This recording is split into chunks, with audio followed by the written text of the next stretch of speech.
I'm Sophia, alladin. Benjamin Zhang, a writer from the Business Insider, stated on June 29, 2018, that from 2016 to 2017, the amount of people traveling with emotional support animals has increased by 74%. Unfortunately, many of the owners of these animals are lying. They claim that their dog, cat, or rabbit is an emotional support animal just so they can get on board for free. We have all been sick, upset, or stressed out at some point in our life. Having our pet around to play with, cuddle, or even just pet can make us feel 10 times better. People with disabling mental illnesses sometimes require emotional support animals to make them feel safe and calm. They require these animals to be with them at all times, even while traveling.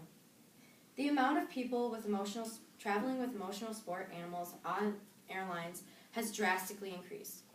First, I will explain what emotional support animals are. Second, I will share a few stories of them. And third, I will talk about the rules and regulations on airlines for ESAs. First, let's discuss what ESAs are. Emotional support animals are becoming increasingly popular. The definition of what they are can vary from person to person. According to Stephanie Gibbold from the American Kennel Club, who has a master's degree in science and is on the Council of Professional Dog Trainers, stated on June 20th, 2017, that to legally be considered an emotional support animal, they must be prescribed by a licensed mental health professional. Therapists, psychologists, and psychiatrists can prescribe an animal depending on what they think is better for the mental well-being of their patient. ESAs are not the same as service animals. Service animals are able to detect when a psychiatric episode is beginning and can help ease the effects. ESAs are used for anxiety or can give a person more of a focus in life. Now that I have explained what ESAs are, I will now share a few stories of them. Cynthia Chandler from the American Counseling Association stated on February 6, 2019, that there are multiple incidents of emotional support animals acting out on airlines. ABC News reported a man getting severely injured on a Delta Airlines flight after being bitten in the face by an emotional support dog. The man was seated on the outside of the row, while the emotional support animal was seated on a person's lap, the owner's lap, on the center seat. The dog reportedly growled multiple times before biting the man in the face, covering his face in blood and having him to be transported from the plane to the hospital. The owner said he had served in the military and was issued this dog as an emotional support animal. USA Today reports a service dog who was seated calmly next to its owner in an airline elevator, the owner was in a wheelchair, had been bitten by a toy poodle who was in a woman's purse. Right before the door closed, the toy poodle jumped out of her purse, bit the service dog in the nose, causing blood to drip all over the elevator floor. The woman's first story was that this dog was a service dog. Then she changed her story and said it was just an emotional support animal. Then she changed her story again and said that she had just wanted to get her animal into the building.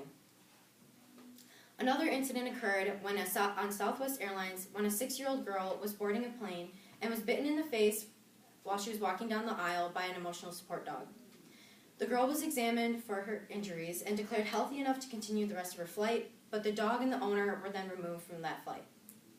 Now that I have shared some stories of them, I will now talk about the rules and regulations for ESAs on airlines. ESA doctors stated on their website on April 30th, 2019, that each airline has different rules and regulations. Some airlines only require that you have an ESA travel letter. This letter document is from a licensed mental health professional. It states what mental illness you have and why you require an emotional support animal. This document must be given to the airline at least 2 days before your scheduled flight. Other airlines only require a notification that you have an emotional support animal while booking your flight. But the animal must stay seated on the ground and not taking up the seat of another passenger. They also require that you have your animal's identification with you. Others just do not allow emotional support animals on airlines. For example, Southwest Airlines does not allow any emotional support animals on any of the flights to Jamaica. This can vary from airline to airline. First, I discussed what emotional support animals are. Second, I shared some stories of them. And third, I talked about the rules and regulations on airlines for ESAs. I hope that the next time when you are boarding a plane, you realize that how important ESAs are to people with disabling mental illnesses. There are many rules and regulations that go behind emotional support animals on airlines.